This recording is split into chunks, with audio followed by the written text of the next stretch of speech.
वरितं गम्य कुत्र कुतश्चागमनं तव। বলছেন তোমার মুখমণ্ডল দেখে তোমাকে খুব চিন্তিত মনে হচ্ছে। দেখুন, আপনি কারোর সঙ্গে দেখা হয়েছে আপনার, তার মুখমণ্ডল দেখে কিন্তু আপনি বলতে পারবেন যে তার এখন বিচারধারা কিরকম চলছে। যদি সে খুশি থাকে, আনন্দে থাকে, বলতে হবে না, সেটা মুখমণ্ডলে প্রকাশিত হয়ে যায়। আর যদি সে চিন্তায় থাকে, সেটাও কিন্তু মুখমণ্ডল দেখলে বোঝা যায়।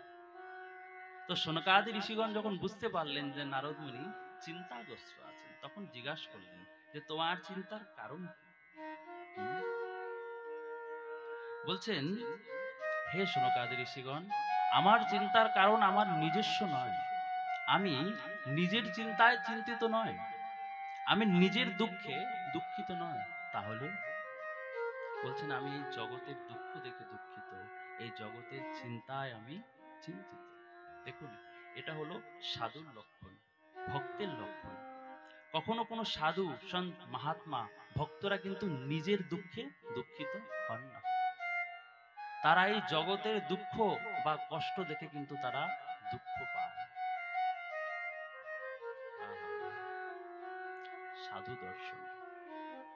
যখন লঙ্কার মধ্যে বিভীষণজি হনুমানজি দর্শন পেয়েছিল, কৃতকৃত্য হয়ে গেছে। আহা, কি বলছেন? আব মোহে ভাব ভরোস হনুমন্তা, বিনু হরি কৃপা মিলেহি নেই সন্তা। হে হনুমানজি মহারাজ, আপনার চরণে আমি কোটি কোটি দণ্ডবত প্রণাম জানাই। আজকে আমার পূর্ণ বিশ্বাস হয়ে গেছে যে আমার উপরে ভগবানের কৃপা আছে। কেন? যদি ভগবানের কৃপা না থাকতো, তাহলে আপনার মতন ভক্তের সঙ্গে আমার দর্শন হতো না। আপনার মতন ভক্তের দর্শন পেয়েছি, আমি এখন নিশ্চিন্ত। কেন? আমার উপরে ভগবানের কৃপা আছে।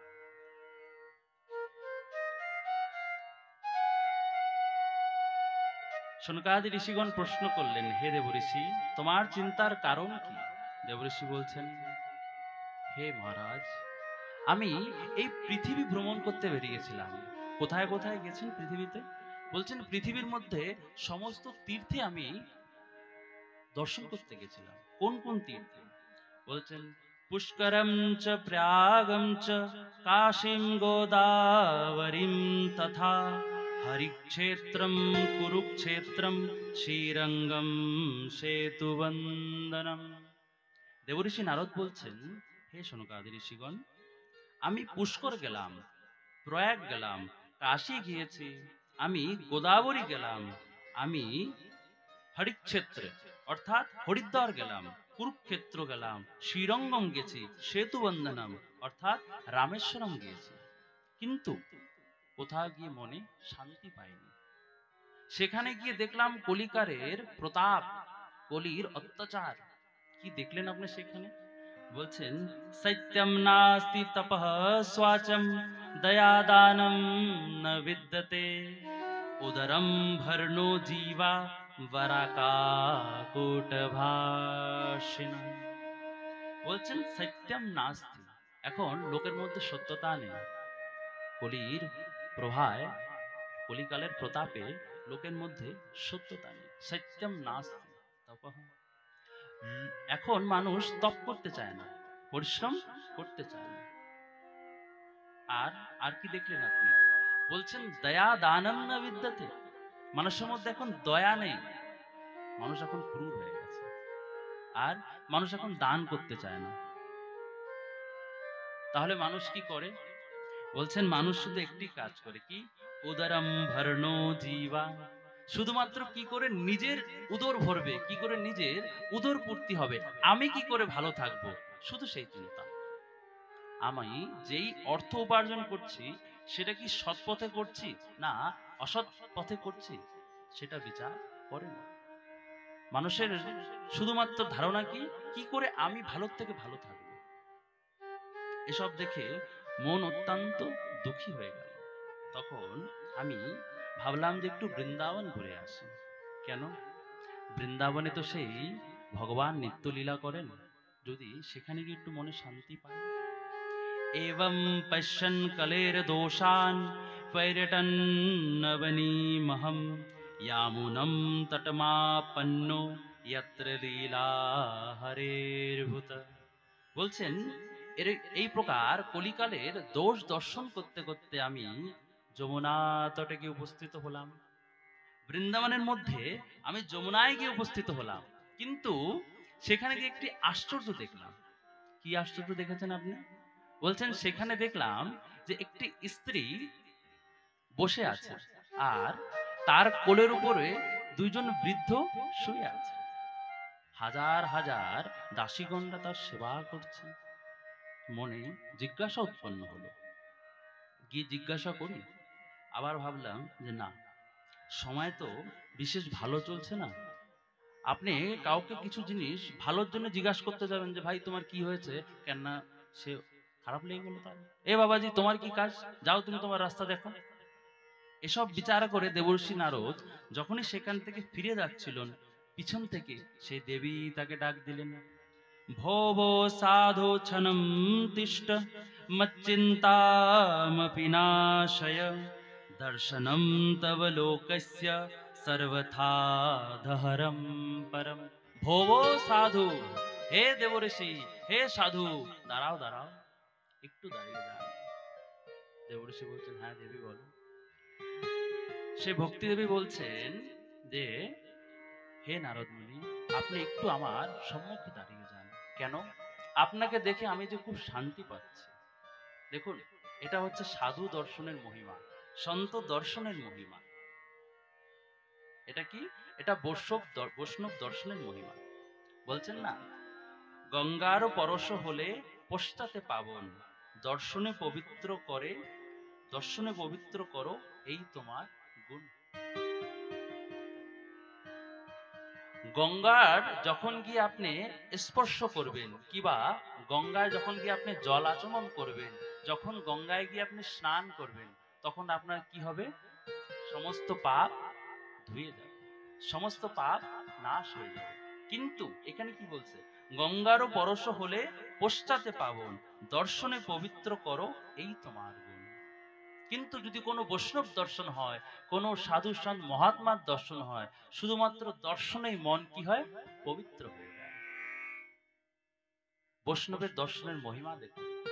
আজকে যখন নারদ মুনির দর্শন পেলেন, তখন বলছেন আপনি কিছুক্ষণ আমার সম্মুখে দাঁড়িয়ে যান। কেন? আপনাকে দেখে যে আমি মনে খুব শান্তি পাচ্ছি, আমার কষ্ট মনে হচ্ছে অনেকটা কম হয়েছে। তখন নারদ মুনি জিজ্ঞাসা করলেন, হে দেবী, তুমি কে? আর তোমার কোলে যে যেই দুজন বৃদ্ধ শুয়ে আছে, তারাই বা কে? তখন সেই দেবী উত্তর দিলেন, কি বলছেন? अहम भक्ति रीति ख्याता इमो मे तनयो मतो ज्ञान वैराग्य नामानो काल योगे न जर्जरो। বলছেন अहम भक्ति रीति ख्याता, আমি ভক্তি, আমার নাম ভক্তি দেবী। আর এই যে আপনি দুইজন বৃদ্ধ দেখতে পাচ্ছেন, ইমো মে তনয়ো মতো, এই যে হচ্ছে আমার দুই পুত্র, জ্ঞান আর বৈরাগ্য।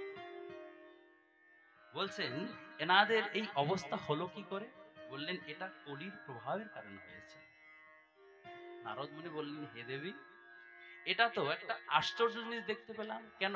দেখুন, আপনারা একটু বিচার করে দেখুন, এই সংসারের মধ্যে আমরা কিরকম জিনিস দেখি, যে পুত্র সন্তান জোয়ান থাকে, পুত্র বা পুত্রী জোয়ান থাকে, যুবক থাকে, আর মাতা পিতা বৃদ্ধ হয়ে যায়। কিন্তু দেবঋষি নারদ বলছে যে এখানে তো উল্টো দেখতে পাচ্ছি। আপনি বলছেন আপনি ভক্তি দেবী, আর আপনার কোলে যে দুই বৃদ্ধ শুয়ে আছে, এই দুই বৃদ্ধ হলেন আপনার পুত্র, জ্ঞান আর বৈরাগ্য। এটা কি করে সম্ভব? বলছেন এটা কলির প্রভাবের কারণে হয়েছে। যদ্যপি আমার জন্ম দ্রবিণ দেশে হয়েছে, দক্ষিণ দেশে হয়েছে। কি বলছেন? उत्पन्ना द्रविणे साहं वृद्धिं कर्णाटके गता क्वचित् क्वचिन् महाराष्ट्रे गुर्जरे जीर्णतां गता। বলছেন উৎপন্না দ্রবিণে সাহম, আমার জন্ম দক্ষিণ দেশে হয়েছে, আর বৃদ্ধিম কর্ণাটকে গতা, কর্ণাটকে বড় হয়েছে, ক্বচিন ক্বচিৎ মহারাষ্ট্র, বলছেন মহারাষ্ট্রে গিয়ে খুব সম্মান পেয়েছে, সেখানে দুই পুত্র হয়েছে, জ্ঞান আর বৈরাগ্য। কিন্তু গুর্জরে জীর্ণতাম গতা, যখন আমি গুজরাটে আসলাম, গুজরাটে আসার পরে কি হলো, আমি বৃদ্ধ হয়ে গেলাম। আস্তে আস্তে শরীরের মধ্যে নানান রকমের তাপ জন্মে গেল, বৃদ্ধতা এসে গেল। তখন আমরা সবাই মিলে সামনে শুধু একটি অবস্থা দেখতে পাচ্ছি, সেটা কি? সেটা হলো মৃত্যু। দেখুন, যখন জীবনে বৃদ্ধতা প্রবেশ করে তখন অতীব সাবধান হয়ে যাওয়া উচিত। কেন? এই বৃদ্ধ অবস্থার পরে জীবনে আর একই অবস্থা বাকি থাকে, সেটা কি? সেটা হলো মৃত্যু। সেই কথা বিচার করে ভাবলাম যে একটু বৃন্দাবন ঘুরে আসি। কেন? শুনে যাই নাকি ভগবান বৃন্দাবনে নিত্য লীলা করেন, তাহলে একটু যাই বৃন্দাবন ঘুরে আসি। সেই বিচার করে আমি যখন বৃন্দাবনে আসলাম, বৃন্দাবনে আসার সঙ্গে সঙ্গে ব্রজরজের স্পর্শ পেতে আমি যুবতী হয়ে গেলাম। বলি বৃন্দাবন ধাম কি জয়। নারদ মুনি শুনে প্রসন্ন হয়ে গেলেন, বলছেন, ভক্তিদেবী বলছেন যে বৃন্দাবনের রজের স্পর্শ সঙ্গে সঙ্গে আমি তরুণ হয়ে গেলাম, আমি যুবতী হয়ে গেলাম। কিন্তু আমার পুত্র জ্ঞান আর বৈরাগ্য যুবক হলেন না। কিন্তু বাইরে যে কষ্টটা তারা পাচ্ছিল, এইখানে আসার পরে, বৃন্দাবনে আসার পরে সেই কষ্টটা তারা আর পাচ্ছে না। তারা এখন শান্তভাবে শুধু ঘুমিয়ে আছে। যখনই নারদ মুনি শুনলেন যে কি বৃন্দাবনে এসে ব্রজরজের স্পর্শ পেতে আপনি জোয়ান হয়ে গেলেন, শুনে আনন্দিত হয়ে গেলেন, শুনে খুব আনন্দিত হয়ে গেলেন যে বাহ, ধন্য ধন্য এই বৃন্দাবন ধাম। কি বলছেন? ধন্যম বৃন্দাবনম তেন ভক্তির নিত্যয়তি যত্র চ অত্র মো গ্রাহকা ভাবান জরামপি মুঞ্চত।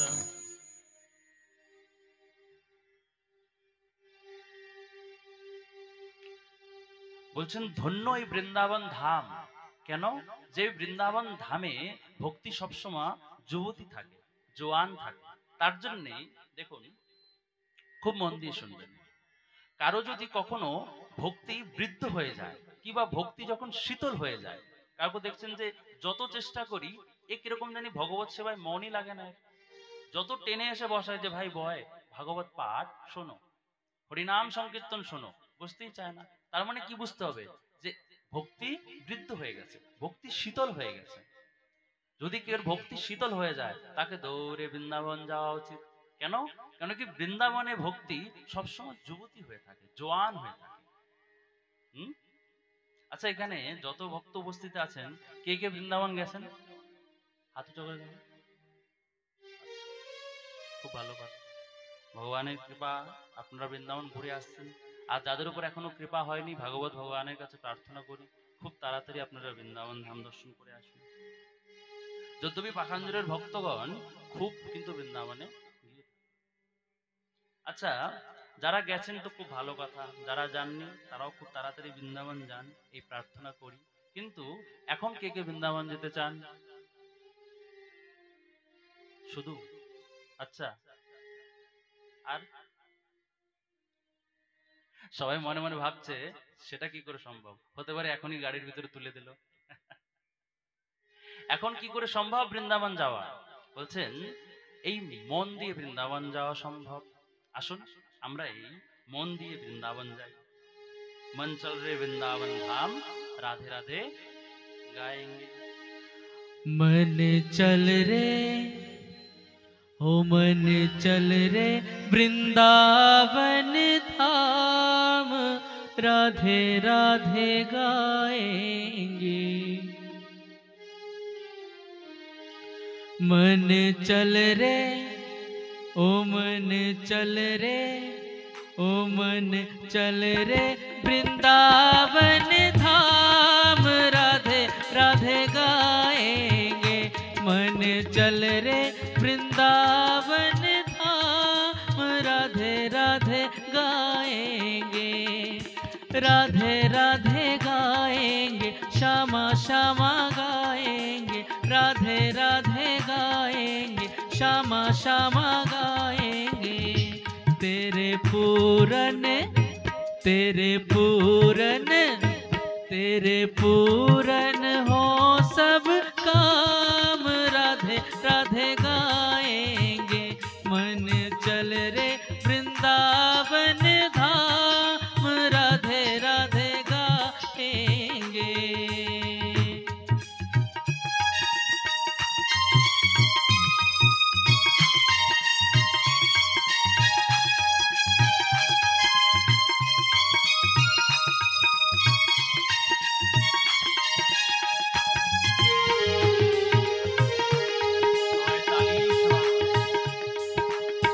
वृंदावन में बाके बिहारी, वृंदावन में बाके बिहारी, बाके बिहारी की महिमा है न्यारी, बाके बिहारी की महिमा है न्यारी।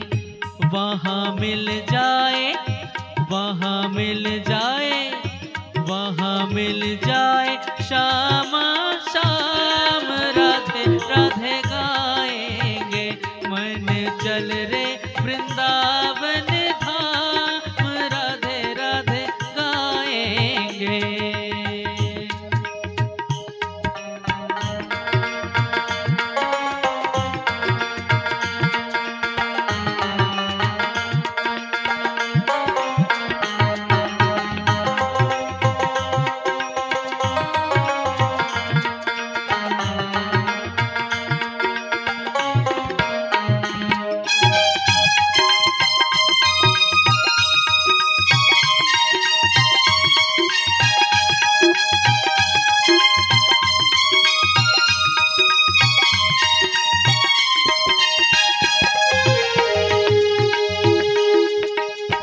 वृंदावन में यमुना किनारा, वृंदावन में यमुना किनारा, निर्मल शीतल बहती है धारा, निर्मल शीतल बहती है धारा। हम तो वहीं पे, हम तो वहीं पे, हम तो वहीं पे करेंगे विश्राम, राधे राधे गाएंगे। मन चल रे वृंदावन धाम, राधे राधे गाएंगे। मन चल रे वृंदावन धाम, राधे राधे गाएंगे। राधे राधे गाएंगे, श्यामा श्यामा गाएंगे, राधे राधे गाएंगे, श्यामा श्यामा गाएंगे।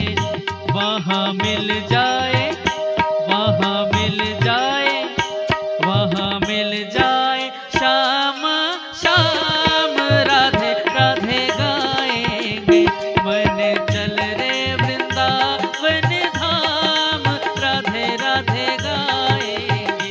मन चल रे वृंदावन धाम, राधे राधे गाएंगे। बोलिए वृंदावन धाम की जय। जय जय श्री राधे श्याम, निताय गौर हरि।